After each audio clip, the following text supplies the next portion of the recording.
রে জানি এই মাল দেখান কেন? এই মাল দেখা দিচ্ছিস কেন? স্যার ওই কোচে বাসিদাপুর বাজারে ওই যে দোকানদার আজকে নেবেন, সামনের সপ্তাহে নেবে। তা কি করবো, তাই নিয়ে আসলাম।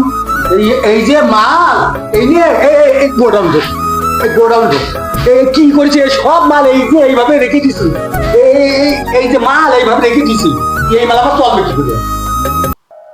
স্যার আসসালামু আলাইকুম। স্যার ওয়ালাইকুম কি খবর? স্যার ওই আজ তো মাসের 5 তারিখ, কইলেন যে বেতনটা দেবেন, তা যদি একটু বেতনটা দিতেন। এখন বেতনের টাইম তো আসলে ঠিক আছে, থাক বেতন দেন, কিন্তু এই যে আমার মাল কটা যে অচল করে দিচ্ছিস, আমারে পথের ভিখারি বানাবি বলে তোরা লাগিয়েছিস, আমি বুঝতে পারছি। এখন সামনের সপ্তাহে আমি বুঝ করে দিব, সামনের মাসে যে মালের যে টার্গেট, আমি টার্গেট পূরণ করে দিব। ওই যে গেল সপ্তাহে তো এই একই কথা বলি। স্যার বিশ্বাস করেন, এবার মাসে আপনার ওই যে কয় টাকার মালের দিয়েছেন, আমি এবার দিয়েই দেবো। আচ্ছা, তা ওই কালে কাজ তোর বেতন না হ্যাঁ, ওই সামনের সপ্তাহে যদি সেল দিবি না সেটা দিতে পার, যা এখন তো বলে না।